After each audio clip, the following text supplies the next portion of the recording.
DreamHack Astro Open is brought to you by Astro, Monster Energy, Corsair, and Zowie.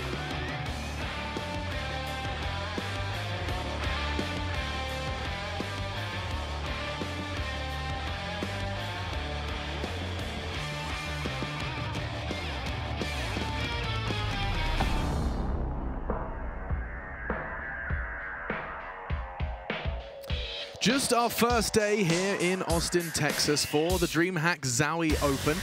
And already Gambit are just one map away, one game of Counter-Strike away from a semi-final, fresh off of a grand final over in California.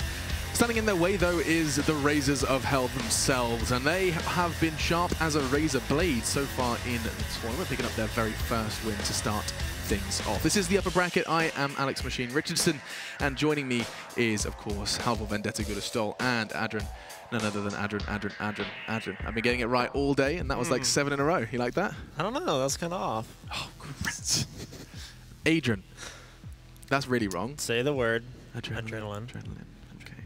Sorry, Dad. I have a quick discussion, guys.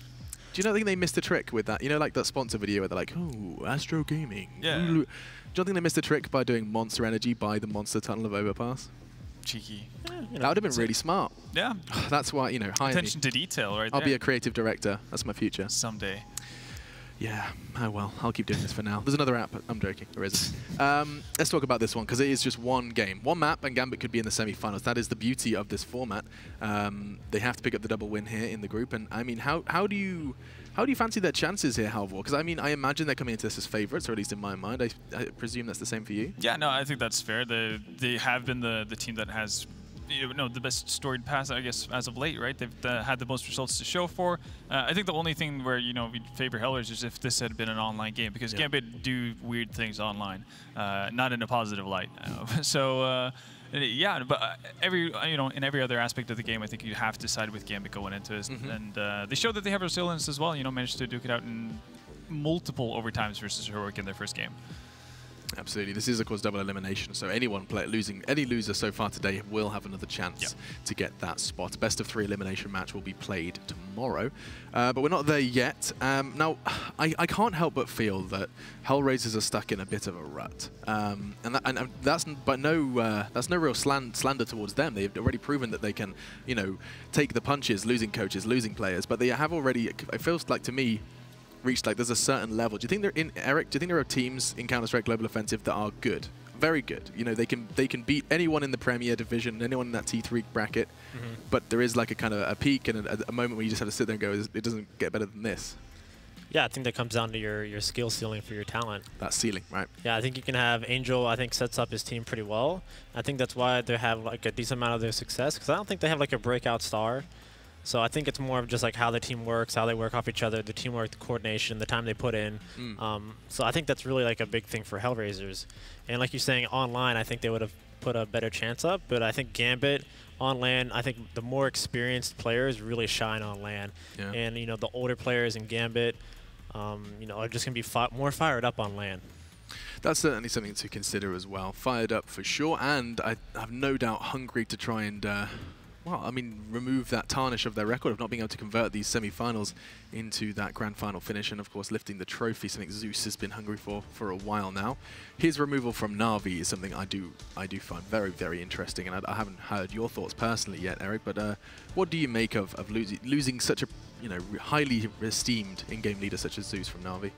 Yeah, I think Zeus is a super good IGL, and I think this is what took Gambit to the next level, because they were pretty much non-existent, or at least in my eyes, I really didn't see them too much without Zeus. And then now that Zeus is here, he's really put a lot of structure into the team. It just seems like everything works better with Zeus on a team.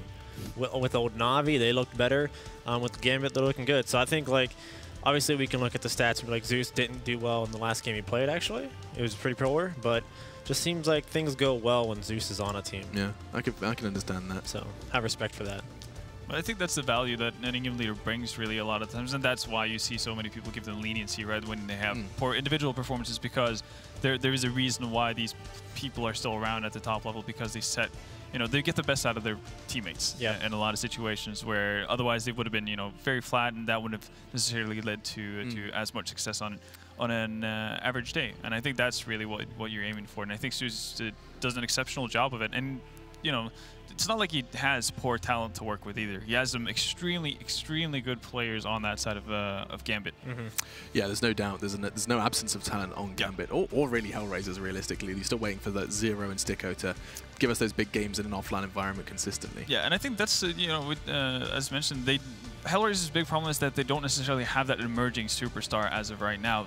The cool thing is that they're still getting results just by doing this as a team. They're not really relying on one guy to carry them. It's all about, you know, what they're able to do together. But you would have liked to see, like, over the course of the season, you know, so far in 2017, yeah, exactly. Like maybe it's Sierra who's starting to, you know, show more and more glimpses more and more often, or just maybe it's Siko, you know, some of the newer guys or younger guys who's able to do it at a consistent basis, because that's obviously going to give you much more confidence going, you know, further into 2017 that these guys might be able to stick around and actually, you know, solidify themselves as a top 5 team, you know, one day in the future, instead of just being that team that, yeah, they can mess up, you know, somebody's hopes and dreams at any given day, but that's pretty much their ceiling. I think it could have very well been you, Halvor, who described teams like Hellraisers, like others, as kind of gatekeeper teams. Yeah. It's a lovely term because you think of it, because there is very few teams that will be able to break Hellraisers, beat Hellraisers at a lower level. You know, the Premier teams trying to break through, Hellraisers will prove to be too much. Yeah. But it is just a question of where that ceiling lies, and I think that ceiling is another fantastic term for it.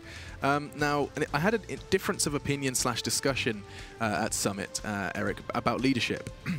And about what in-game leadership does mean. Now, of course, there is the calling in the game and being efficient at doing that, but the discussion was more surrounding what else comes with it. Is there, you know, are you the authority figure that tells someone when they messed up? Are you someone that sits down one-on-one with them, or is that now a coach? I wondered, while we have you and while we have some additional time, we could explore that. Do you think it's up for discussion, or is there a kind of a bread and butter way to do it? Should the leader kind of do more out of game? Yeah, that's. I mean, it's an open question, but more as to where does the in-game leadership role stop? You know, like I imagine Zeus is no stranger to sitting down one-on-one and saying, "This was shit." You know. I think you should pretty much do everything. Okay. I mean, during practice, I think you can call out people on the fly during practice because it is practice environment. I think when it comes to a match time, you don't talk about mistakes. You completely throw that round out of your head and focus on the next round, or it's really going to eat your head up. But during practice, I think the players should really understand that if the leader is calling you out, he's calling you out because he wants to improve the team. And I think a lot of people think that if, like, for example, if I would yell at my teammate, like, no, you shouldn't play like that, or however I go about it, that it's not an attack on you personally, it's that we want to improve together, and, you know, you have to take that criticism. Right. And I think the IGL should do that, yeah. But is it exclusive to the in-game leader, or do you believe that there can be like a kind of a communal, a discussion, a forum for these mistakes discussions, or is it just, I'm saying that was a mistake, I have the respect here, I'm the leader, and, you know, I mean, I'm just wondering how much of a kind of hierarchy it is within teams. Yeah, I think everyone should do it. Yeah, right. So it's just more of a discussion. Yeah, a better team environment for everyone to be trying to improve and not call each other out, but, you know, everyone to realize where the mistakes are, and you identify them and fix them. I presume there's more to it than just identifying mistakes as well. Yeah. It's also identifying strengths. I mean, is that a big part of what you found yourself doing when you were leading? Yeah, I mean, you have to know what kind of players you have. So if I think about early Liquid days, the way I approached in-game leading was I gave a lot of room to my players, but my players at that time were very inexperienced. So a lot of the times when I gave a lot of like freestyle in-game leading defaulting, they would make mistakes, but that's really the only way for them to learn. If I was to keep a very strict execute where, like, you're going to do exactly this at the exact time, they'll never really evolve as players and really, you know, start making decisions on themselves. So we went through like a really rocky road at the early parts of Liquid because they just needed to develop. And right. They needed to go through that and make mistakes themselves. And that's what happens when we say a team needs time, or we say give it, you know, 3 to 6 months. It's because something like that, or their own brand of it, is happening. Yeah. A growth process. Interesting. We are waiting for Hellraisers to get on stage. Apparently they were just enjoying the Austin sun just a little too much. But we do have him on our screens. Have you heard the Hobbit story? Oh, you're just about to lose him. Oh, there he's going. Okay, we've lost him. But Hobbit, Halvor, this apparently his loan period? Loan? Yeah, no, he doesn't actually play for Gambit. He plays for Tengri. Obviously the powerhouse Tengri from Kazakhstan. With I think it's Fitch, Keen, and Beast. Those guys. I'm impressed. Obviously, like super familiar household names. Norwegian sarcasm here. Well, I mean, you know, it's surprising, you know, that he actually takes the step down to Gambit. Oh, God, stop. No, but no, he does. He's not, you know, actually a Gambit player. He's on loan. He's been on loan for, I think it's a total of what, 5 months now or something. It's been a while. But I mean, it would. You can voice your own opinion, but do you not feel like it could be quite detrimental, the loss of Hobbit, after what has been quite a 5 months of growth? Yeah, but I don't see that being a realistic scenario. It's not happening. From both perspectives, because Hobbit has obviously enjoyed success with his team. For him going to go back to Tengri, especially when it's not like he's going into foreign territory. He's playing with 2 other Kazakhstani players that he knows extremely well too, and Mo and Adrian. So I'm getting twisted here now, but I think he's enjoying playing Gambit. They're finding success. They're playing well at international tournaments and just continuously getting better. So there's no reason for him to take that step back and stay with Tengri after the loan period goes out. So depending on whether or not they're gonna figure out buyout, how that's gonna work out, obviously remains to be seen. If he did go back, it would just be like when you go on holiday and you're in the lovely hotel room, the sun is shining, and then you get the plane back and you put your key in the front door and you go, oh yeah, this is reality. This is where I belong. Okay. Yeah, well, the vetoes are up, and we can have a little look about how things are going to go down. As always, best of ones, the vetoes hold a little less weight. It's just a question of which one of the favoured maps for both teams will crop up. Now, how's the memory, however? What have we seen so far from these two? That's a good, there you go. Get the cogs turning. Yeah, got Mirage gone immediately from Gambit's side, and I think that's okay. Hellraisers do like to play that map as well. Inferno being removed, I think that's a smart choice as well. Again, not a map that Hellraisers really dwelled into all that much, and we've seen that Gambit like it a whole lot, managing to grab the map off of SK as well last weekend. So it's definitely no slouches to that map. Cash going away as well from Gambit. I think that's, again, partly because what we've seen from Hellraisers in the past on that map, just a very difficult playstyle to play against, just the uncertainty of what Angel's doing, the constant A main aggression from their side, and Dead Fox actually being a really efficient opera over towards that B bomb set as well on CT sides is tough to deal with. It does seem like they've got some similarities in their map pool. Both teams have played both Overpass and Train, and neither of them have been banned yet. There goes Overpass. It's pretty interesting that previously everyone would say that Cobble and Overpass was Gambit's best maps. Yeah. But it seems like they've been trying to avoid them. Like recently, even at the end of the summit against SK, they banned Cobble, didn't play Overpass. So it's interesting to see that they banned it, maybe because it's one of Hellraiser's best maps too. So. I think one of the big weaknesses with the Gambit squad, really in general, when they started getting better and better results, was the fact that they were predominantly just a 3-map team. So eventually, obviously, when you get into best of 3 stages, you need to have more strings to play off of. Otherwise, you're going to get banned out a whole lot very early on. And Nuke actually being the map that we end up on, I'm actually very excited to see how that plays out. I know Hellraisers were an early adapter of the map when it came out. They were one of the first few teams that actually started playing New Nuke, like it's New Nuke instead of just keep on doing the same old thing over and over again. Angel was a avid user of that outer birdwalk. So I always liked actually watching Hellraisers play that map. As for Gambit, I haven't been able to see all that much from Gambit on Nuke, so this is very exciting for me. This is going to be a learning experience. And it's exciting for me because I now get a chance to hear what both of you have to say about New Nuke. I think I've heard more about your opinions, Halvor, feeling like there hasn't been that much of a evolution, really. I mean, the same default smokes get thrown out. That seems to be the people general go down vibe. secret, people, sit around. They've even made it so you can nade the door again. So we're back to our old Nuke. Is that your feelings as well, Eric? I mean, surely the pacing with the pistols and the SMGs has changed a lot. I mean, I like the map a little bit better now. I think visually it's kind of hard to see some enemies sometimes because there's a lot of little things going on. Like the catwalk has little parts you can see through. So many railings. Yeah, a lot of railings happening. The one thing that really bugs me with this map is everything is metal. The upper catwalk is metal. The top of the bomb site's metal. The floor is metal. The lower bomb site's metal. So you don't know where people are. The sound's not that good enough. It's just metal. This is all metal. Oh, you're obviously not trying out their brand new revolutionary sound, HRTF or HTRF. Oh, yeah, I've tried that. I've dabbled in that a little bit. What do you reckon? I actually quite like it. I tried it on release and was terrified. Oh, my God. Yeah. But they've fixed it. A little bit. Yeah, exactly. But it's like, do you actually dare to go with that? I actually switched to it because I was having such a rough time on Nuke just hearing people. And I've actually been using it for like the last 2 weeks or so, and I've gotten used to it. Yeah, it does. I think it might be a little better. Okay. So there you go. You heard it here first. Reddit. That's right. 3,000 upvotes. Adrian's told all of you. to change to HT or a hard TH, HRF, whatever it is. I got it wrong. Like the new sound. Before. The new sound, yes indeed. And the new sound on the block is it's prediction time. Let's not talk about my record. Let's start with you guys. What are you saying? Hellraisers, Gambit, it's Nuke of all maps. I'm going to go with Gambit. Explain your working. Stronger side, end story? I thought they looked pretty good on Nuke and Summit, and Adren put a lot of pressure outside, I thought, was just having a field day out there, and just, I think he'll do the same thing against Hellraisers and won't have respect for him, and they'll just kind of push it in. No, I haven't had the pleasure of seeing actually Gambit play Nuke yet. I didn't catch their games on Summit when they played Nuke. So I'm kind of going to have to go with what I've seen, and that's Hellraisers, really. And just kind of hope that that's going to be enough. I'm just, more than anything, I'm more excited to see what Gambit has to offer on this map.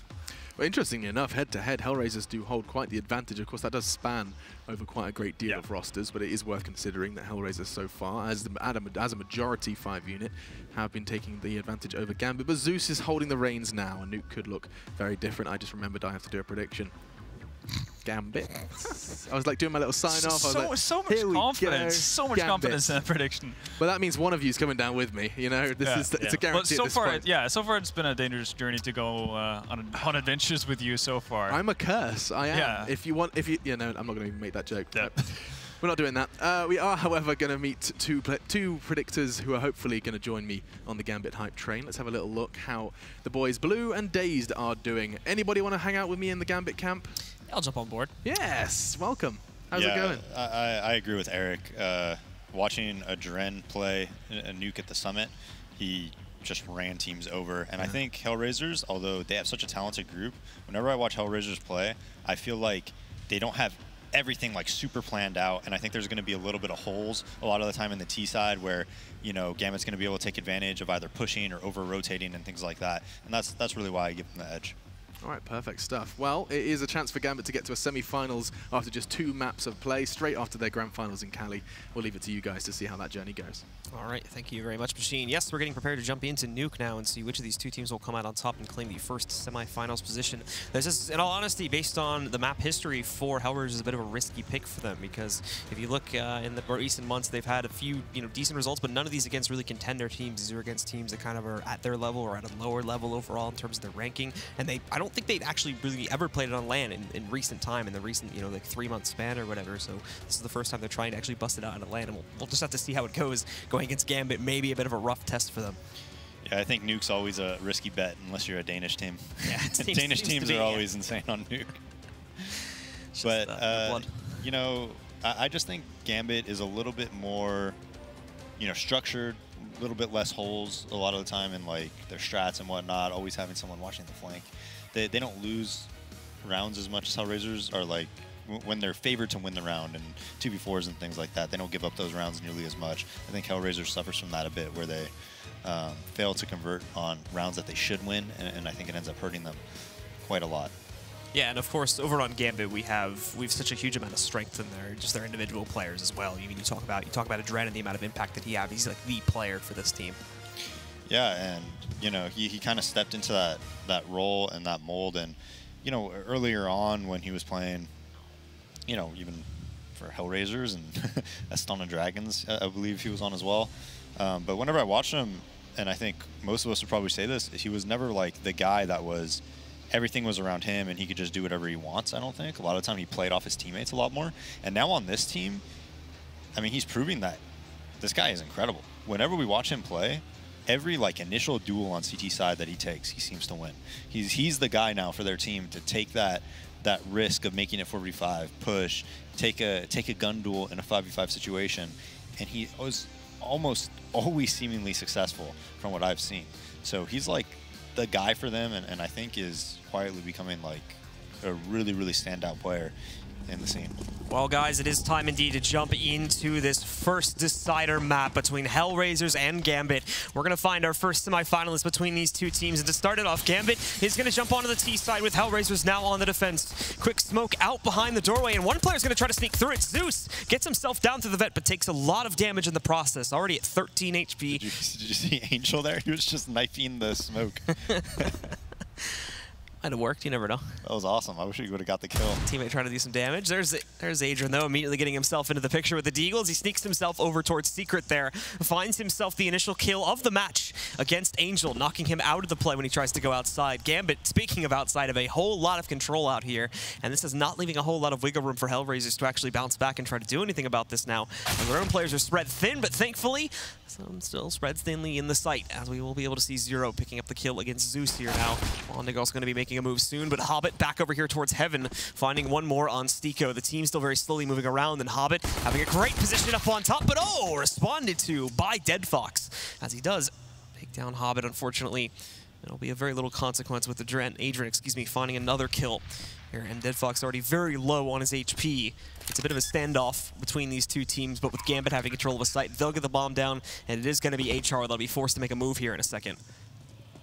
Both players are essentially just going to try to go down vent, where Adrian is waiting for them. He'll hit one more with the Deagle, falling back outside, trying to succeed in the 4K, and he'll hit it with the headshot. It's going to be Gambit that take control early on with the pistol advantage right off the bat. It's Adrian with the 4K, too. Speaking of a devil, right? Just talking about him in the pregame, and I'm telling you, I did not know that. I mean, I've been watching this guy for a long time, right? Since the start of CSGO, he's been competing in tournaments and deep in tournaments, and I had no idea like he was really this talented. But now that he has the opportunity with Gambit to kind of, have the team, a bit more structured around him, I mean, this guy is insane. Yeah, and he's always been, especially on LAN too, because Gambit, I mean, as we all know at this point, it's a very LAN-centric team. Yeah. They have very mixed results online, but as soon as they get on LAN, they're almost like an unstoppable force in a lot of ways. Even since the start of this roster, back when you look towards trying to qualify for like MLG Columbus and whatnot, where we first really saw the roster show up and kind of surprised, Adrian was a big player there too. On a lot of the close maps that decided if they would actually go through the major, he came through in a big way. I think it was a train map. I forget who exactly they were playing against, but he had some really impressive rounds that really pushed Gambit through, and were able to actually allow his team to get into the majors in the first place. Now, so he opens it up again, kills Angel with the D, get outside, so 4v5 right off the bat. Gambit just kind of taking it slow, just feeling this round out. They have a bit of outside control. They haven't crossed towards Secret or anything yet, and it looks like Doja's going to scout out ramp. Doja looking for that one, does get the smoke over to allow him a bit more freedom moving in here, but Zero is going to be waiting close by, not picking up just yet when he loses his teammate, tries to take the battle, but it's Doja with the double, as he takes out both Dead Fox and Zero, leaving only Stiko and Bondik up and running for this round to try and upset, but more than likely not going to be happening, as we've already seen Bondik go down, and Stiko ends up running directly into Mo's trap. Yeah, just 5 guys alive, clean anti-eco from Gambit. Just taking it slow. They kind of scout out outside, they get a kill. They scout out ramp, they get 2 kills, and then just kind of pinch on upper together to get the last 2. Now we're just going to see a full eco from Hellraisers, and we'll look for Zeus, Doja, and Hobbit to try to probably go out first, farm a bit. Just a couple of the upgraded pistols from Hellraisers to try and hold back Gambit this time, but Gambit's not wasting any time in their own regard. Nades already just busting the door open. They are going to try to get aggressive. The CTs, this is over through the trophy room as they attempt to push back in, but Hobbit's already held up for 1 player. And Zeus trying to move in to do a little bit more to them. 3, yeah, this is not going anywhere. As Gambit do shut it down pretty quickly and secure the early 3-0 advantage.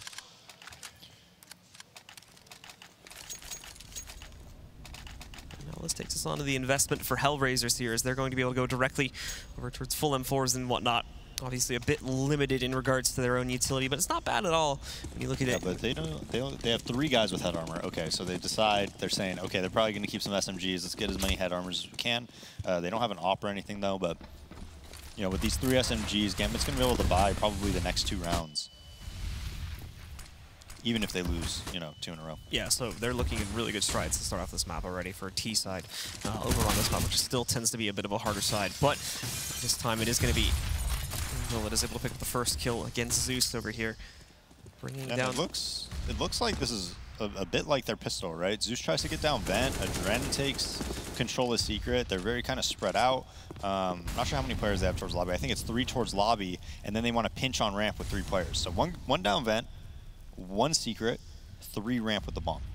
There is going to be, as well, 1 waiting inside of the ramp room, but that's all the defense they really have. Dead Fox is not in a position currently anyway, where he can rotate quickly, but he's going to react to these to the T's throwing out a few grenades over into this side, and the smoke obviously moves in, allows Dead Fox to take this position. So now they do have those reinforcements inside. Not sure if Gambit are going to be looking to follow through with that push over towards the ramp room anymore, as now they seem to be a bit more focused on just the upper site. 45 seconds. They're going to have to make a decision sooner or later here. And besides that, obviously we do have Adrian, I believe, sitting downstairs right over here in Decon, just trying to make a little bit of noise, but it's just him. There's no real clean path to get the other three from within the site, and Zero striking first again as they do go back to trying to push into the ramp room there. He's going to be able to strike, falls back afterwards. Adrian trading onto one, and Doja finding an additional pickup as well, but Dead Fox traded back onto Hobbit, so only 2 up and running for Gambit, and they only have 20 seconds to find the plant. What's even worse is you're still going to have Angel waiting from within the site behind the box, and he can just immediately deny the plant and run this timer out as Stico moves in, finds one more pickup, and while Doja will be able to survive for one more kill, that'll be it. Angel peeks out from the box and closes out the first gun round for HR. Yeah, closes out the round and also gets that first initial kill, stopping Zeus from getting down vents and making it 4v5. So Zeus now went down pistol round, tried to go down that round with the SMG, but Gambit is going to get on a full buy here, and it's a much better buy than Hellraisers has. As Hellraisers has 2 FAMASes, an UMP, and an M4 and an AK. Angel himself is going to be very aggressive this time with the nade placement early on here, just trying to move out. Countering Gambit if they were to go for a fast outside play to get behind the red box and then transfer that over to Secret. Not seeming like it's going to be as quick as it would appear, though, from the smoke. So you've got Mao and a few of the others just kind of holding up behind the first boxes, and Zeus obviously hitting that first kill, taking out Stico once again early on within the round. But Angel still from behind the box over here, the alley box, and will look for players to push on him, but the problem is he's not in a good position to set up to support any of his teammates, so Adrian is going to be able to move in, impacting again. Now Angel has to hope that he can surprise him. While he does succeed in getting the trade kill onto Adrian, he's now down at 7 HP, and he's going to have to play this very, very carefully. In the meanwhile, Zeus still up on top by Secret, watching out for anyone else that should push out from Mini. And Angel really just stuck here. There's no winning in this situation, it seems, for him. As Zeus moves forward, finds another kill back downstairs. Mao is able to take out Angel, and now it's just going to be Dead Fox left alive on the second vent. Swings in to find Hobbit, and is going to have to go for a lot more, but won't be able to find it. As Mao hits the final shot and resecures Gambit's advantage. Yeah, and now Gambit is in a great position. I mean, they're up 4-1. They have a lot of money. You know, Hellraisers is pretty much broke. Angel's the only one with any decent amount of cash, so we'll see if they buy or save. Looks like they are going to save, and this should be, you know, this should push Gambit out to, you know, a 5-1 lead, and we'll see if Hellraisers even buys the next round. Gambit are going to be looking great in this situation. Just the Deagle purchase is really all they have. That's significant anyway, over on the Hellraisers camp. And Angel is going to be positioning that Deagle right outside again to try and punish a push over here towards Secret that Gambit has been making quite a bit. The angle's not really lining up for him, so he's got to reposition to hunt down players that are trying to push the upper catwalk. Dozier, though, knocking out Dead Fox early on, and this is the dismantlement now. Everyone on HR0 able to find 1 kill, but that's the only light they've been able to find so far, as he now wields an AK, but he's got no armor sitting behind it, so even using that is going to be very rough. Still makes it work, though. Moves in for his second kill now and is able to find Hobbit out.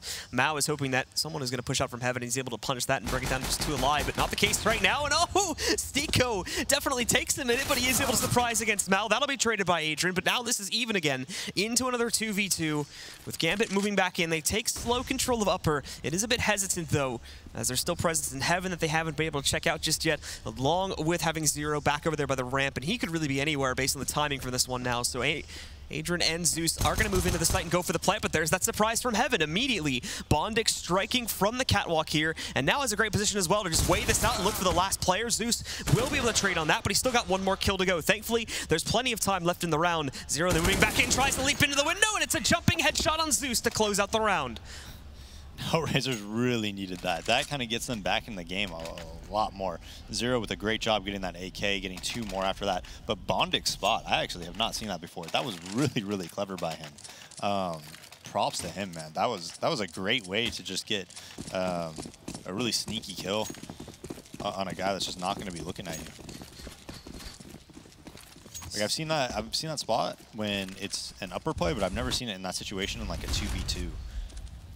Yeah, it's a little bit closer out there. So now Hellraisers back onto the full buy, of course, but Gambit in the same boat, as they do have to sacrifice a little bit of utility to get their full AKs, but just like that, it's Adrian again taking charge for Gambit as he moves through outside and is able to take out Angel right at the start of the round. And this is already going to cause some rotates for Hellraisers. Zero's going back downstairs completely. More duels trying to be taken from inside of the shed itself, but Hellraisers have a lot of presence up on top here. Bondic and one more, as you can also see Stiko moving back in for his first kill on the round, trades it back down. So much damage done to Mao, Zeus, and Adrian as well, so they're going to be very low. And eventually they just decide that the upper's not really worth their time. They fall back behind the door, and they're going to head back towards T lobby.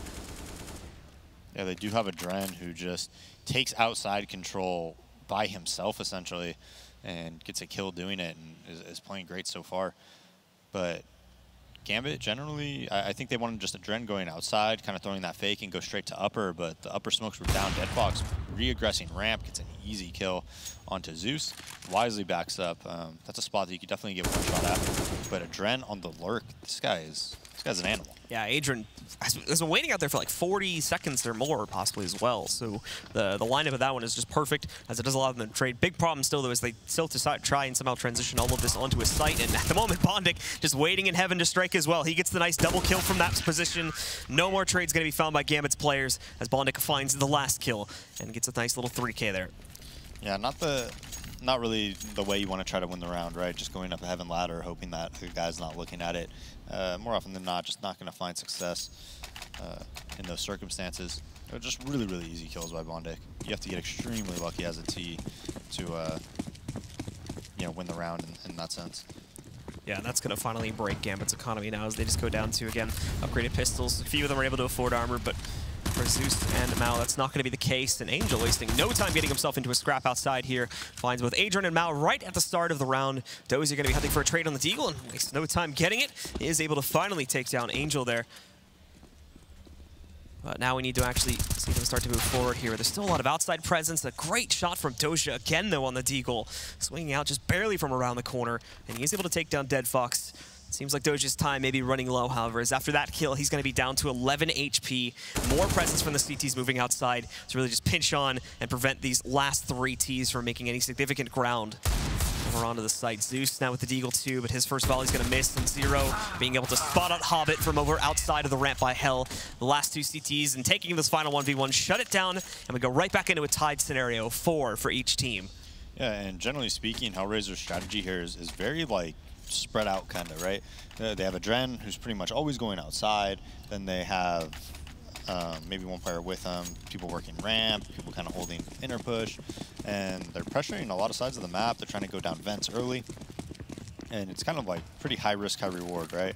You could get picked off like 1 by 1, as Angel just gets very aggressive at outside. A Dren again opens up, but I think he's going to get flanked here. Getting 2 kills before it happens. How does he still get 2 kills, no. though? He's unstoppable.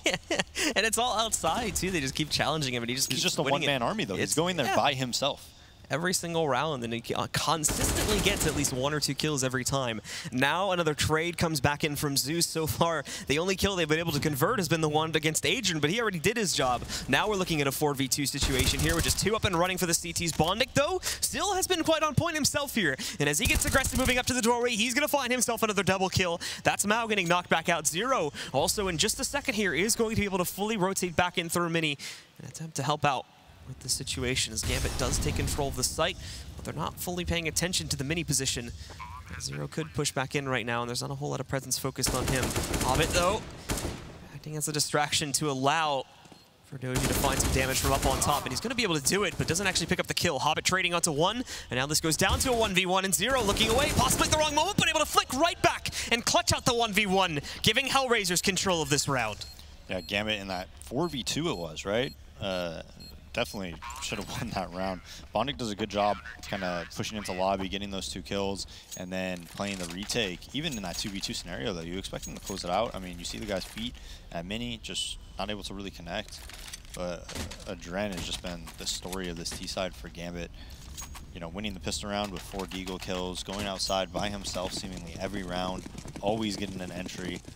Past 2 rounds, I think he got a 2K in both rounds. Just Bond continuing to save Hellraisers to a certain degree over on those A plays. Angel once again finding the first kill here for Hellraisers though, and it's actually Adrian getting counted out here, so that's the first time in a while that we've seen him not being successful with his early adventures here, but Mao along with Zeus are going to try to change that up a little bit as Mao strikes back, takes down Dead Fox. They're swarming outside with presence here, and Angel just hugging this corner, very low HP, and in attempting to fall back, that's where Mao is going to be able to strike, knocking out Angel, forcing the rotate from players like Zero, but he'll get himself into a great position to be able to punish Hobbit as he tries to push into the Hell locker rooms. Mao, though, again striking back now against Bondic this time, as it's Gambit up with 3 alive, but all heavily injured. And they need to be very subconscious for flanks, as we can see Zero is starting to move around the map again, already over here towards T lobby. Gambit themselves, though, have not actually committed themselves into one of the bomb sites just yet. Stiko being able to knock out Doja, though, and now re-evens this scenario into a 2v2, but the plant is going to head itself towards upper. And I believe both Mao and Zeus are in positions to secure this for the post plant. It's up to Stiko and Zero now to move back in, both players in T lobby. Zero just going to head out through the shed and Stiko through the door, both doing it together slowly, but unfortunately Zero's lost right at the bat of this one, so it just falls to Stiko to clutch in a 1v2, and he may know the position for Mao, but Zeus is going to be a little bit harder to spot, and it seems like Mao, ladies and gentlemen, comes out with a hero play. Could have the ace here in a second as well. Zeus is going to steal that, but still an impressive round from Mao as he picks up a 4K on it. Yeah, and I mean, this whole half has been teetering on Gambit, you know, potentially dominating it. Like I said, if they didn't lose that round to Gambit's essentially almost a full eco by them, we'd probably see a huge lead. And then again in that 4v2, but finally they convert around under these circumstances where they have the advantage, like Adren has been consistently giving them. And it's on a round where they actually go down 4v5 right off the bat. I was just going to take a chance at it right again as he goes for the doorway peek. No one from the CTs is ready for that, though, so no response from the Hellraisers players. As they're actually sending quite a few downstairs to probably counter out some of this secret pressure. We can see them starting to push around towards that. Adrian as well, outside, ready to battle, but no one's here taking the duel this time. They're all very preserved over on the Hellraisers side. We've got a player, I think, behind like the alley box, and then a few more trying to sneak out through secret. So they'll hold control there. Angel taking some early damage, however, he's already down at 26 HP. And just nice, slow. I'm surprised that Zero is the one with the flashbang in secret. Usually when you have 2-player secret, especially on eco rounds, and you want to take control, you have the flashbang come from, you know, heaven or something like that. You try to flash, and then those guys kind of flood up secret and maybe get some kills. We're going to see ramp aggression come out from Doja and Hobbit. Just kind of take control of that area.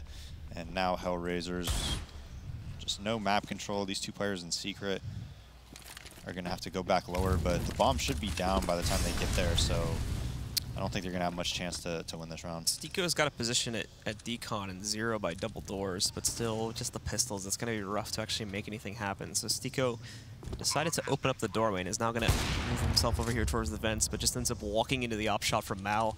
3 still up and remaining here for Hellraisers, but mainly just posting up at this point to try and punish aggression from the T side. As we can see, Zero, he's got control.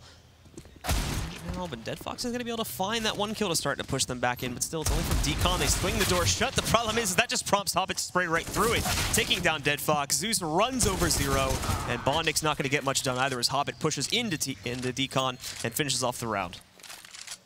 And Gambit, so far on this T half, I think is playing a lot different than most people and teams that we see on Nuke. I mean, they're a lot more spread out.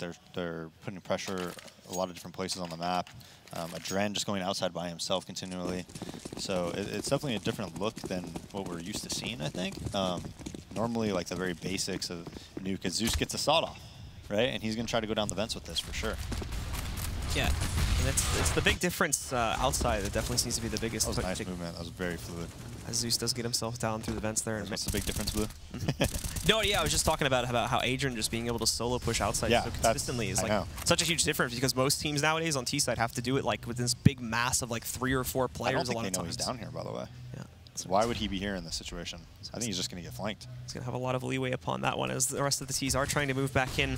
The position from Zeus, though, is still over here by the vents, so they're going to have to be careful about this one as they walk back in. Angel strikes for 1 kill, but Adrian quick to trade that one back out. Still so many HR players waiting up top, though, in the A bomb site, so this is once again going to be a position where more than likely they find themselves outmatched while Gambit takes control of the site. Zero, though, back over here in control, still has a chance to maybe do something about this one, but these 2 A players are going to need to get the message soon and rotate back down.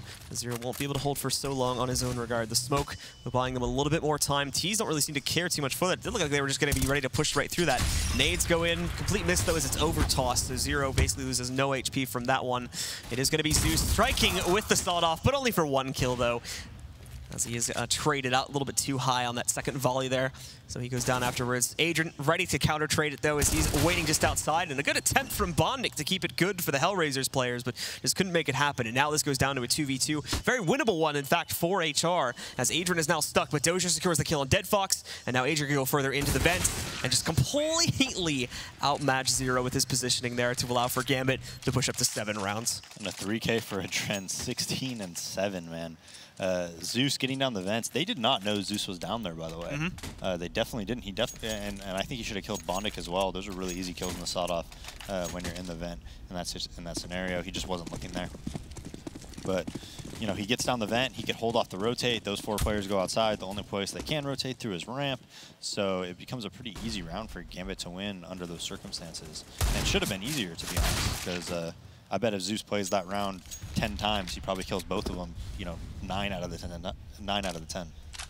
Angel first to die once more for HR here as he tries to go for that headshot position against Gambit when they try to push for their outside control, but just doesn't work out. And, well, what do you know? It's Adrian that picks up the first kill once again here as he leads the charge for his team to take that control. Now they've got Secret, and this is going to cause uncertainty in the HR camp. They're continuing to punish them on both sides regardless as Hobbit finds yet another kill and then carries through for a second on his own, taking Heaven control. The round basically being over at this point here with just Dead Fox and Zero alive, having really only ramp control. That's not going to do a whole lot for them. Gambit very cleanly make their way out of this anti-eco, and it should push them up to 8 rounds, no problem at all. And Hobbit just hopping all over the place here as well. Gets, I believe, his 3rd kill on this round. Zero, well, he's going to try to position himself in hell to finally trade that kill onto Hobbit, but it's not going to work out.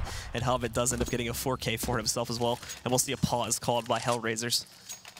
Yeah, and they really just need to find an answer for this outside aggression from a Dren. I think, you know, they put an op there one time, I believe, and I think he killed him, and then, or no, actually he missed, and then Angel killed the Dren. But besides that, I mean, the Dren has gotten an entry every single round. He's going outside by himself a lot of the time, getting 2Ks and 3Ks. He's just a one-man army at this point, and Hellraisers really needs to find an answer, because the thing about it is that's their first point of attack every time, is outside. Every single time. Now, could they switch it up and maybe you try to counter it right now if you're Hellraisers and put 3 outside or something to play aggro and try to stop that and then react to ramp and react to upper? We'll see, but so far this half, that's the first point of attack every time, and it's successful every time, and it makes everything else around the map weaker. It makes it more vulnerable. It makes you have to worry about Heaven, worry about Secret, and just completely collapses the CT defense. Hellraisers just never really showed any variance of the way they were setting themselves up outside either. It was usually just Angel and maybe 1 or 2 more positioned. Yeah, it was usually Angel. And he would almost always hide behind that box to the left of Warehouse as well. And try to basically hold a headshot position, but Gambit almost, I mean, Gambit recognized that very quickly, and while Angel was able to trade out the kill onto Adrian, I think like once or twice, overall it's been Adrian winning it, you know, like 90% of the time besides that. Yeah, and I mean, sometimes they're even throwing like a deep smoke, and it's not even stopping Gambit at all from taking early control. They're not respecting it. They go through it. They get behind the red bin. So how do you answer that if you're Hellraisers right now? I think maybe putting an op on Catwalk or something like that, but they don't have one. They just have M4s, but still, Catwalk's a strong position to maybe get that kill. Sometimes you put a guy up Secret, maybe kind of early, catch him if he's crossing Secret, but then if he's sitting at the red bin and he's waiting for you to peek, or if you're already peeked and he goes behind the red bin and then, you know, just like wide peeks you from the red bin, it's such an easy kill for a T. So that's kind of dangerous. I mean, and this is, it's kind of funny because if you're Gambit right now and say they were on CT and this was happening to them, you know who would kill that guy? You know who'd be like, I'm just going to kill that guy. You know, I know how to do it. I'll find an opening. It would be a Dren. Well, back into the match we will go here, and Hellraisers is able to get a buy. No op, as you mentioned, going to be present here. There wasn't really enough money to go for it. They would have had a glass cannon op if they wanted to risk that, so deciding not to go that route and instead just sticking with the M4s. And once again, Adrian already up on top of the Twinkie, getting ready to try and push himself forward. We'll delay it a little bit longer this time. In fact, the whole team is out on top here, so I think they're just trying to watch out for any adjustments that may have been done outside, any maybe big stacks of Hellraisers players that might have gone here, but not looking likely. As for the most part, they're actually kind of just letting that control be taken, and you once again only have 1 or 2 players sitting out here. This is such a smart play. They go into upper completely uncontested because they were anticipating Hellraisers reacting and fixing what has been going wrong. And they say, look, they're going to adapt to this, Adren. We're going to throw the outside smokes. You're going to get on Twinkie, and we're just going to go out upper. That worked out. And who still ends up getting the first kill? It's Adrian again. No, that was complete mind games. Whoever made that call on Gambit, whether it was Zeus or whatever, as a trend makes it 3v5. I'm telling you, that was incredibly intelligent. Hobbit now getting a piece of the action here too, and I mean, Hellraisers, there's just no response to that. They're completely outmatched, and even in their attempts to try and move up towards upper now, they're completely out of position too. They're just all over the place. So this is going to be almost a flawless round from Gambit. Stiko finding the one trade there, and we'll try to escape, but in a second, well, it's going to be Doja that moves in to hunt down the last man alive for HR. As Gambit takes yet another gun round here, pushing up to 9 as we get into the last round of the half. Yeah, and Gambit strategically, I mean, that was just them being 1 step ahead of Hellraisers. So I'm just really impressed with what they did there and how they played that round. Now we see 5 FAMASas coming out from Hellraisers. This is my most hated buy. You gotta go with the ump, man. I thought it was the Galil. Well, I'm just saying, like, as a whole. Like, I think the Galil you could work into your T side, but, like, 5 FAMASas, I think it's just so much better to have umps. Like 3 umps, a FAMAS, and even, like, a scout or something, I think is a lot easier to win the round in that sense, or in that case. Well, the door has already been opened up a little bit. Mao's going to be looking for his opportunity to hit the shot through it. Won't find it, but it is going to be Zeus over there here towards the shed that will be able to pick up the first kill this time, and it's against Bondic, which has been one of the few key consistent players so far for HR, specifically on that upper bomb site, so his removal is definitely a big deficit for HR to try and pick up a 6th and stop Gambit from getting into double digits to end the first half. Now, after a little bit of delay and a little bit of playing around with the T lobby way, Gambit are finally going to push for full outside control, and it's with basically all their players too. Everyone except Zeus is moving in, who's just holding, I think, the trophy room approach. Angel going to be waiting down here behind the water barrels, but he only gets 1 kill. Doja trades it out. He does spot the play, so HR is going to be able to try and rotate back into this, but even in the rotates, they're going to have to be careful. Zero finding at least 1 more here as he gets back into combat, but Stiko gets absolutely nothing done. Doja just destroys him in attempting to enter towards the vents, and now it's just Dead Fox and Zero. Zero takes up the position of his now fallen teammate inside of those vents there, but now is going to choose not to challenge it for the time being. Instead, focusing on the site itself as he wraps back over. For Zero here inside of the vent, still just patiently trying to weigh this one out and watch for outside pressure as well. Mao, though, into a great position by control, lines up the angle to take down Dead Fox. Zero will trade. This now goes to a 2v1, and Zero even gets the kill against Mao as well. So now it's on Zeus, but the good news is he's got a great angle to close it out. Finally, that lurk back over towards ramp comes into play and shuts down the round to secure it and end the half 10-5 for Gambit. Yeah, and if Gambit didn't lose that eco round, I mean, we're probably looking at a 12-3, 13-2 half. They completely outplayed Hellraisers, Adren especially, man. I mean, those 19 kills, I know 19 kills is a lot for a half, but his impact was like that of 2 or 3 players. It was like him, he was worth like 2 or 3 players. That's how impactful he was this game. Yeah, so I mean, I would love to see how many entry kills he had. That had to be like at least around like, just if we're talking about just like first kills in the round. It's got to be like 8. It had to be, yeah, right? somewhere between like 8 and 11 or something like that. Yeah. It was almost every single round. round. That was one of, I mean, like, I know the scoreline was 19-9. It's not the most insane scoreline, but the impact was like that of like a 30 frag half. Yeah. So we can see him kind of leading with the rest of his teammates there too. Next highest up was Hobbit, who had some pretty good situations himself. Even with Adrian kind of opening it up for his team, sometimes there wasn't a great follow-through. And when that happened, it ended up in a little bit like close to like some of these 2v2s and whatnot. I think that's where Hobbit really came into play in a lot of the clutch scenarios and helped out with them, especially with just the ability, with his ability, I should say, to work towards like heaven and whatnot. He was really good in quite a few of those gun rounds and being able to play around with that and stop Hellraisers from being able to kind of rotate back up to the upper site when they misread these situations. We're back into the half now as Gambit's now going to jump over to the CT side, and HR moves over to the T side for this one.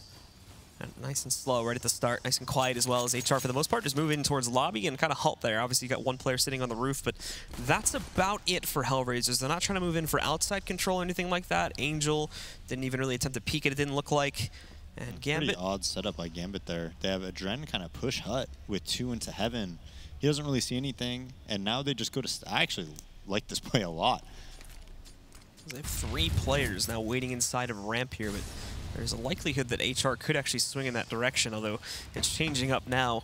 As we take a look at where exactly HR are going to try to send themselves towards, it is going to be looking like an attempt to take control of upper or just do a dive downstairs through the vents.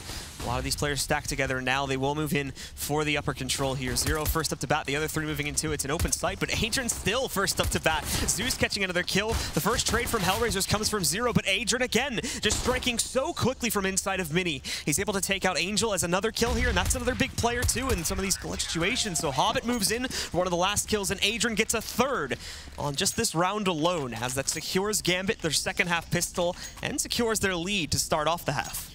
Yeah, 22-9, and I know they ended up going upper, which wasn't exactly Gambit's plan.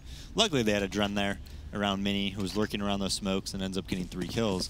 But I kind of like it because they push Hut a little bit, they get a little bit of info, and then all of a sudden, Hellraiser's probably a little bit more afraid to push upper because, let's be honest, if you see somebody push Hut, you're expecting, you know, maybe 2 or 3 players there, right?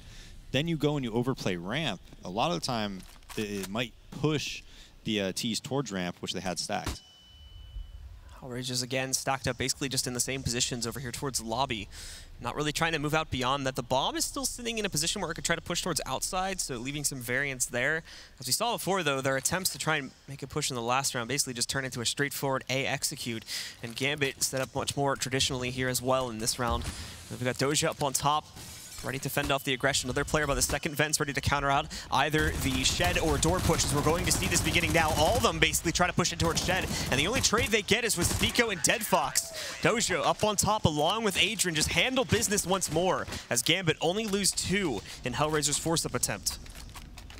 Yeah, and he was kind of in that spot that Bondic was at, you know, and I see that pretty often on Nuke when it's a situation where they come out upper. Right, and I actually don't like that spot that much because a lot of time they just come out Hut and seem to kill that player.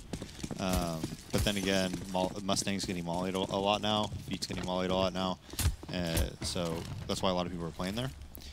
But in that 2v2, I thought that was just so smart by Bondic. I was really impressed by that. Mao just spotting some guys outside. This could turn into a quick shooting gallery for him as he's already picked up 1.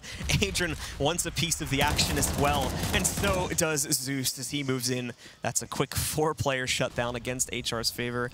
Just looking at Stico being left alive now. And you're looking at another... Okay, Stico sneaks off the 1 kill at range there, so nicely done by him. But besides this, more than likely going to be looking at a pretty flawless round by Gambit. Yeah, so taking both pistols. Both anti-ecos for Gambit. You know, obviously that's going to be a pretty big advantage for them. Now on the CT side of Nuke, you really do expect them to close this out. 13-5. They're going to be economical about their buy. Zeus just getting an ump. He even had enough for an M4, right? So they keep with the 2 SMGs, 2 M4s, and the Scout.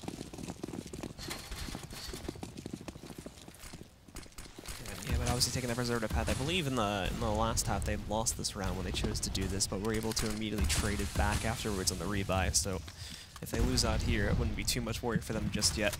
And you believe for Hellraisers to make this comeback happen. Even so, this is a very dominating scoreline, and Hellraisers have so much work to do if they want to try to get back into this map and secure an early semifinals position. Gambit just taking it nice and patiently. As we can see, Zeus is going to move down inside of the vents, but this could work out later on. Just kind of moving up and down to check for presence here, as Hellraisers again have just a big stack of players ready to move back in. There's nobody watching out for the shed though, so with Doja having that position, he can push right into T-Lobby way, not only punish this player here, but then potentially swing back around for the door players. He's just going to go back out the window though. Mao cutting off 1 with the Scout. Still, Hellraisers hit those Q entries, and they're going to work their way back in. Adrian with 1 more, as we do see Angel and Bondic able to trade those kills back. It's now just left to Hobbit, and he's only got an SMG, but there's also only 2 up and running for HR, and they're a bit detached now. Hobbit's going to move back in. Doesn't hit the best of shots, unfortunately, on the way back in. This is not the greatest position to work off of, so Angel is going to shut it down, and Hellraisers will take the first gun round again.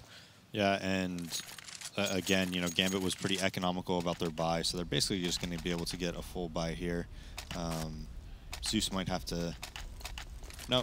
So he gets an M4. So 4 M4s and an AWP. And their buy is definitely superior to Hellraisers, although Hellraisers has full utility pretty much. So we're going to see just a full gun round versus gun round here. Yeah, I think Hobbit had to buy the M4 for Zeus, so he doesn't get any utility this time, but that's the only real negative here. And Mao, right up to hitting those shots at the start. Goodbye, Stico. Another early 5v4 advantage. This time it's the Opera hitting those early shots as he gets aggressive. Moved himself into a great position to punish anyone that was peeking out over here into the shed window. I like what Mao did, though. He went down to lower to watch Secret right after that. He could just lock that down. If they come Secret, he's probably going to get 1 kill and stay alive and run away and put it into a 3v5. Really like that play by him.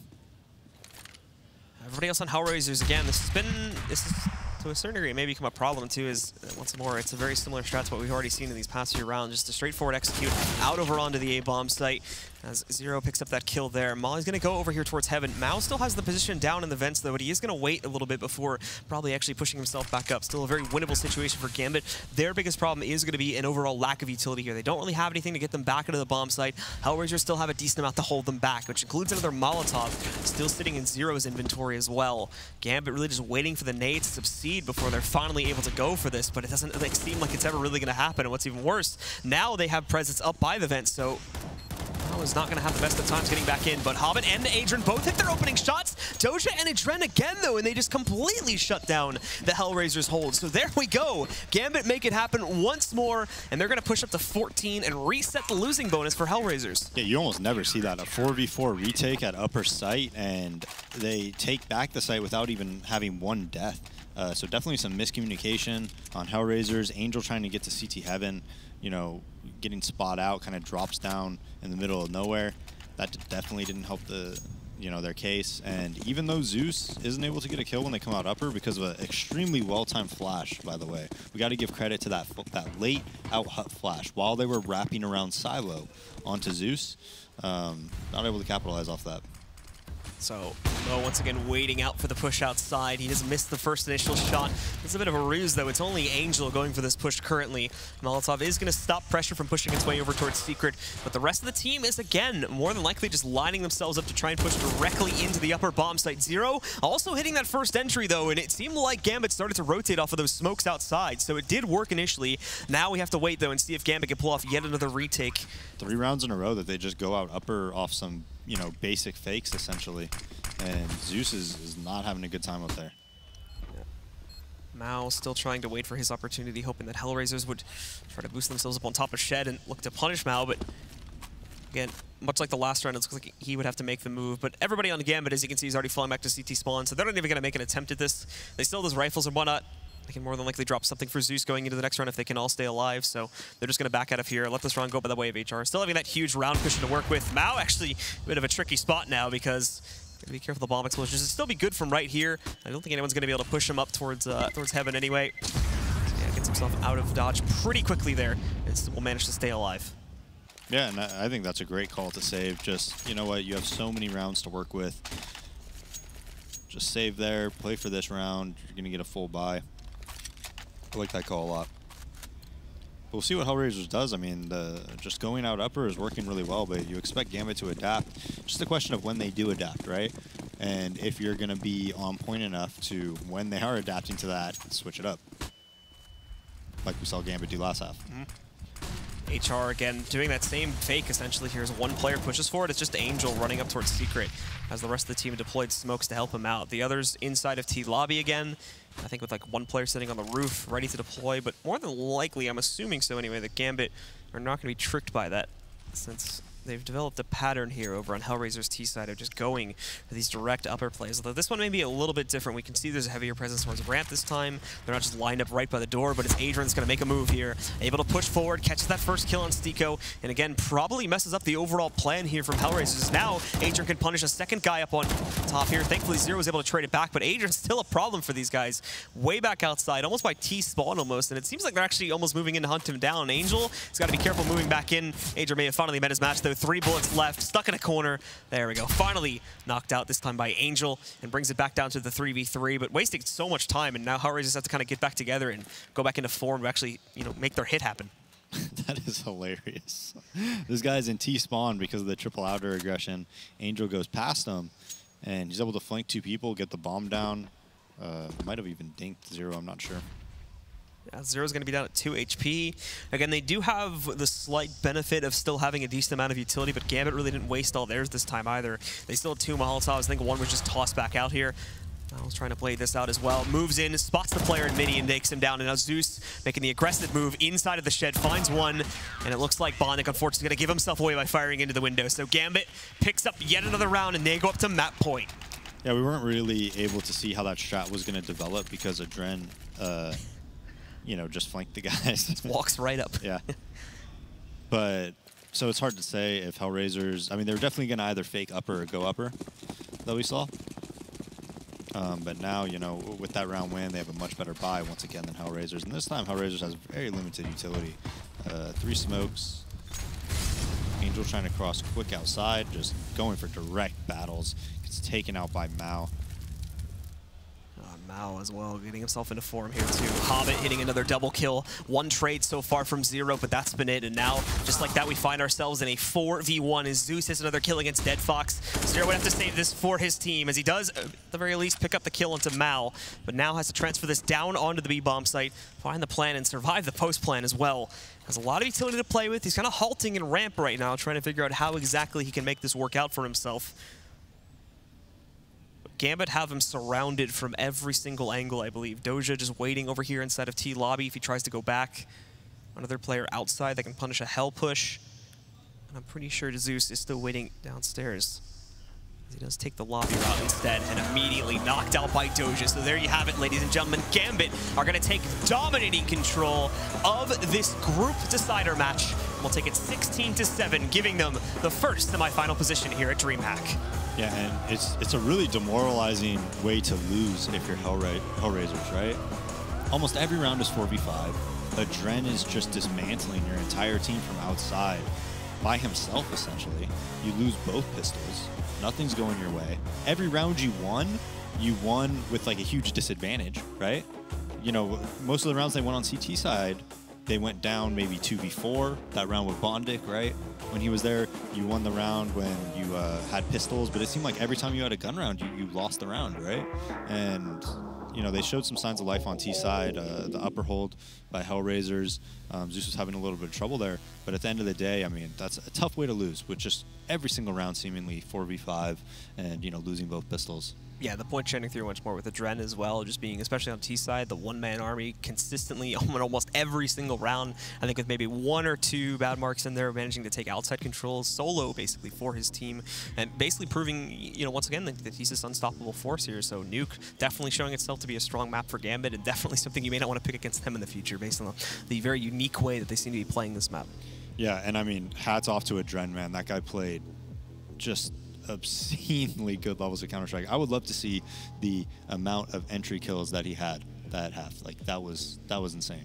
Well, we are going to send it back up onto the stage now with Paula for an interview. Paula, take it away. We already have some fans in the crowd cheering Adren on, which I think is all but fair because you are playing extremely well in this tournament. How do you feel your personal performance has been so far? I feel great. I don't know. Everything is good for me on this tournament, especially on T-sides. So I feel good. Yeah, like the guys just pointed out, Dazed and Blue, you had a remarkable amount of entry kills. Have you been practicing that specifically? Because it really seems like you've turned it up a notch at this event. And of course, you're rolling still from your 2nd place at Summit. The fun thing is that we practiced a lot before the Star Series, but we didn't relax much because we thought about gaming all the time. But after a few days in Los Angeles, we just had to relax and chill, and now we feel like comfortable in playing our game. I like it. Yeah, so what is the current composition of the team? Like, who is leading all the strats? Who's kind of like putting some input in as well? Like, could you break down exactly what you guys are doing in-game? Every strat is going out from Zeus and our coach, Kane. So everything that we're doing on T-side is especially thanks for them, because they calling, we're just doing our stuff. We're just hitting the shots. Well, it seems like you're doing a bit more than just hitting the shots. For instance, you ended up on Nuke, and you got 10 T rounds. That's really, really good. How did you manage to pull that out of the bag? Everything went good for us on T-side, and from the 4th pistol round, there was some stupid rounds that we lost. It was eco round, but we managed to win. I don't know. Everything was like simple, and it was not so hard as it was against Heroic. I don't know. Feel good to beat Angel, your former teammate? Yeah. All right, there we go. Congratulations, Adrian. You are our first team going through to the next portion of the competition. For now, we will head back to the desk. Do not go anywhere, though, because we have one more match to come for the rest of the evening. Getting to hear a little bit from Adrian. Blue was calling him Adrian, and then he's Adrian to some people, but either way, a spectacular performance from him as an individual, both in that interview and in game. A T-side in particular that caught Dazed Eye, and hopefully these guys had similar thoughts. I'm joined by Vendetta and Adrenaline. Gentlemen, it does start really with the player on stage, doesn't it? I feel like, you know, there was nothing but compliments coming from us in the green room for his, I think it was consistency seems to be the recurring theme, however. We can't get over the fact that, I mean, let's start with the pistol rounds alone. 7 frags and 2 pistol rounds, and on Nuke of all influential maps for pistol rounds. Yeah, not a bad start. You know, just definitely getting your team off to the right foot, really. And no, that's been his calling card really the entire time. The fact that he's been so consistent, always delivering for whatever side, but now he's just gone, you know, to a whole nother level where he's just going above and beyond what you could have expect of him, you know, in any reason or reasonable manner. So yeah, to me it's just like super fun to see the kind of evolution of it. And for me, you know, this was my first kind of impression of seeing Gambit on Nuke as well, and to see Adrian having that kind of a solidified role, you know, in such a solo manner as well towards that area. To see that actually working out in such a good manner is really cool to see. Cool to see for you, Eric. What do you make of it all? Yeah, I think like Adren said, like everything was just super easy for them. Yeah. Everywhere he went, he just got a frag, he got an opening, and when stuff's rolling like that, you're gonna make the CT side really not know what to do. And you could see multiple rounds there. They were trying to adjust, trying to stack some one round they actually just completely gave the upper bomb site. Right. And then they went upper, and it was a 5v5 retake on And Nuke. then we saw people like 4 CTs saving, and you're like, well, how has this happened? So that right there shows you that they weren't confident holding outside and ramp, and they were trying to hold the extremities of the map and then gambling, really. And the gambling didn't pay off because of Gambit, of all things. The question, though, does begin with the 5 FAMAS. This was a question we realized, and I think you actually thought they got the time machine out for this one, Eric. You're like, how has this occurred?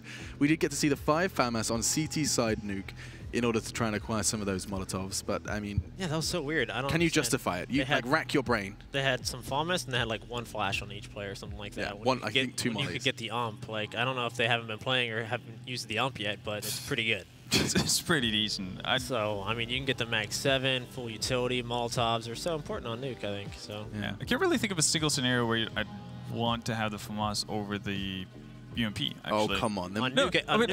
Maybe outside, but I think even then, at that point, you can, you know, given how so many teams play, you know, if you just want to go with the basics of how the team plays out that outer yard area, that's going to get smoked off anyway. So, like, how much of a benefit do you get from a FAMAS really in that scenario anyway? You might as well just start off the round playing from Secret or something where the UMP is going to be, you know, just as effective. So, yeah, no, I don't see, like, a purpose for the FAMAS as the game is right now. It just prevents you from getting utility. The ump, you get $600 per kill, too. Yeah. 2 kills, boom. It makes no sense, really. Okay, well, with that said, it didn't work out for Hellraisers. The Raisers of Hell have been taken down a notch by none other than Gambit, which was, of course, rewarded by a semi-final spot. The first team here for the DreamHack Astro Open. Just because you got me nervous about that one. Is going to be Gambit. And of course, we have another one coming up after this one. We get to see another team battle from the winner's side of the bracket. Yes, indeed, we have Cloud9 versus Immortals, and we heard from Jordan on the stage earlier that they are hungry for revenge. If you're hungry to watch Counter-Strike in a different format, though, there is something else for you. One of our sponsors, Sliver TV. It enables you to watch the game in virtual reality. It's pretty easy nowadays. You can get like those Google Cardboard, whatever it is. You can check it out and watch the game in a whole new way. Well, with that said, we're going to go ahead and have a quick look at how their application does work. And when we do return, we're going to be finding the last game of the day and see how our first day here does conclude.